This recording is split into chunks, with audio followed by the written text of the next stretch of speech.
the derivation of the formula for theoretical acceleration, we start with the simple drawing of the circuit. That consists of a DC voltage supply, two rails, and the projectile, which is a piece of conducting material that completes the circuit. First of all, we analyze the forces acting on the projectile, which is going to be the Lorentz force, which for the piece of wire with the current flowing can be inside can be expressed as the magnetic field times the current times the length of the wire, which in this case is going to be the projectile.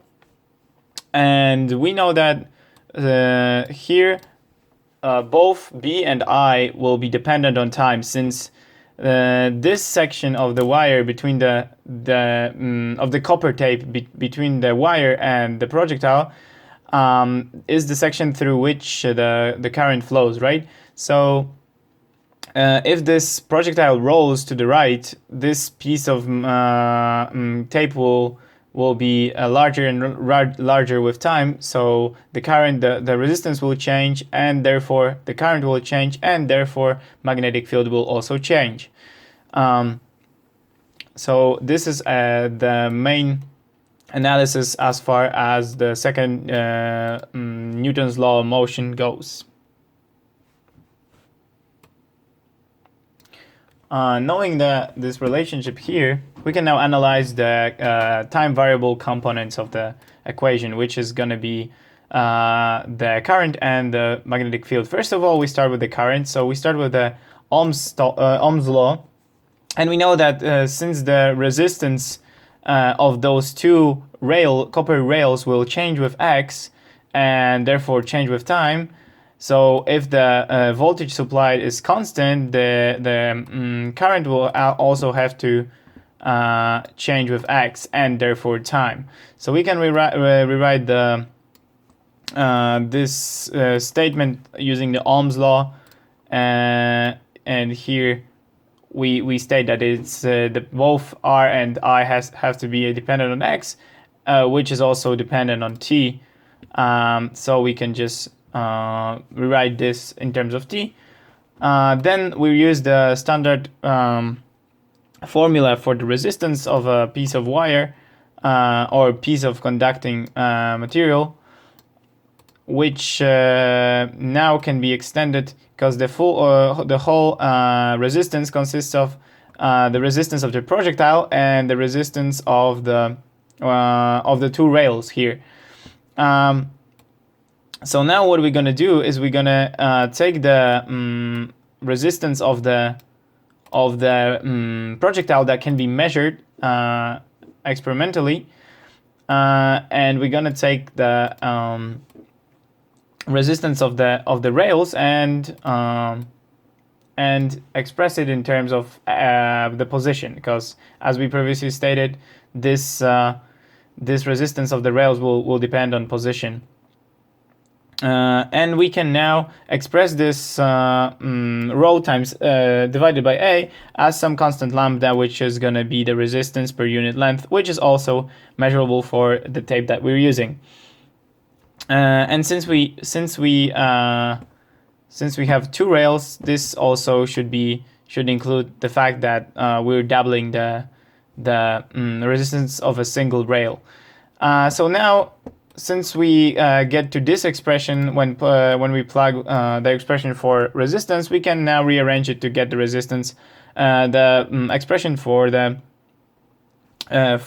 current varying with time, depending on actually the actual position. As the next step, we take a closer look at how the B field changes. So we use Biot-Savart's law to estimate the total magnetic field at the point P at the center of the projectile at some time t. For now, we're gonna just examine a arbitrary position x of t, and we're gonna integrate all those components from x to 0 to x of t. So here we go through the derivation of the total magnetic field for one rail that is dependent on the position, and then we just have to double this, which will basically describe the influence of the two rails on the point P in terms of magnetic field. Now the projectile itself does not contribute to B at P because of the fact that this angle between ds and unit r is gonna be 0. So we're gonna have a sign 0 out there, which is gonna reduce the integral to 0. So having found the expression for both I and B, now we can plug them into our equation derived from the second Newton's law.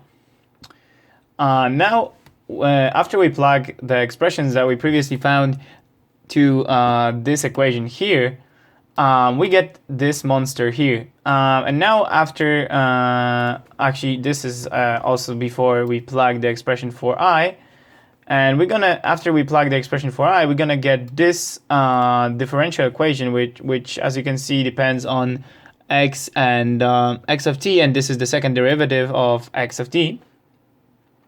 So now we have this boundary condition that at t0, x is going to be 0 as well. We know that for sure.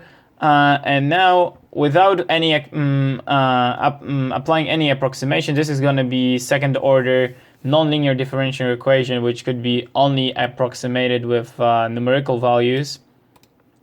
So now what we're going to do is apply a few approximations, one of which was going to be using the fact that we're using a copper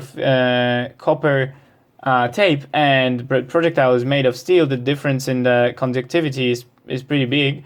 So we basically estimate the resistance of the rails to be negligible in this case, which simplifies this part here, right? Because the lambda was the resistivity of copper, and we basically say that it's relatively to the projectile, it's not going to matter too much. So we determine lambda to be negligible, which simplifies the equation to this expression here. And next thing is we actually approximate B to be 1/2 of the total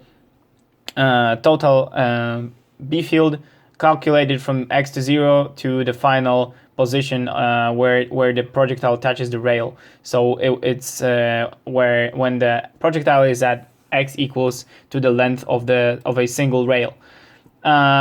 This simplifies the expression to a constant, because all of the parts on the left hand side are actually the things that we can measure, we can calculate simply. So actually we can measure more than calculate. So, and this makes sense if we take a look at the initial equation because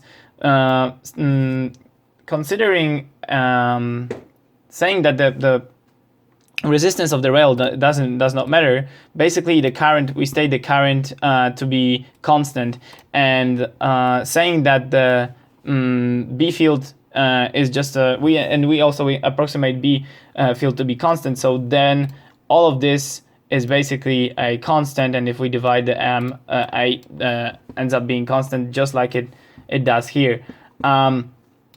Another thing is our runs determined especially I to be almost constant when in each of the runs. So that proves that the approximation is actually valid.